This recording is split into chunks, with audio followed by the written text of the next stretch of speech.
I'm Paul Perkins with the check of your ag weather. After our hottest day of the year so far, with highs this afternoon in the mid to upper 90s and feels like readings up around 100, a cold front dropping south leads to highs tomorrow ranging from the mid 80s in northern areas of Nebraska to the mid to upper 90s over far southern Nebraska to northern Kansas. Few thunderstorms are possible to the south of I-80 to northern Kansas tomorrow afternoon through tomorrow night. That main severe threat over southeastern Nebraska to northeastern Kansas. Behind the cold front are highs for Friday through Tuesday, expected to be in the 80s in most of Nebraska, the upper 80s to the mid 90s for southwest Nebraska and northern Kansas. It's looking like another stormy Friday night as low pressure lifts northeast. A few thunderstorms are possible Friday before a likely chance for Friday night. Storms could be severe, mostly Friday evening, with Nebraska and northern Kansas highlighted for a slight risk, a level 2 of 5. Hazards include hail to the size of ping pong balls, wind gust over 60, and heavy rainfall of 1 to 2 inches.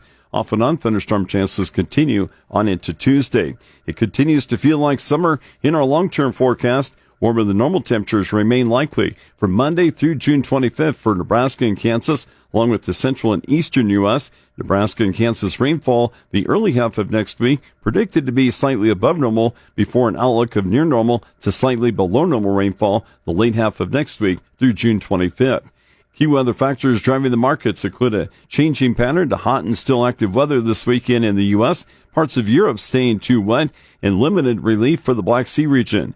The threat for excessive rainfall and local flooding persists the rest of this week across southern Florida, where additional totals could reach 4 to 12 inches or more. Some forecast models suggest additional tropical moisture could surge northward this weekend or early next week, leading to possibly heavy rain in other parts of the Gulf Coast. The next 5 days, much of the rest of the U.S. experiences hot and mostly dry weather. The exception, some locally heavy late week and weekend thunderstorms from the central plains into the upper Midwest, which should be mostly helpful for developing corn and soybeans, but a delay for the beginning of wheat harvest. Temperatures should approach or reach 100 as far north as the mid-Mississippi Valley by Sunday, with triple-digit heat possibly affecting parts of the eastern corn belt on Monday.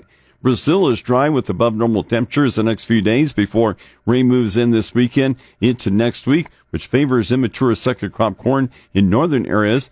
Argentina stays dry, a benefit for the remaining corn and soybean harvest, but the winter wheat would like to see some rain.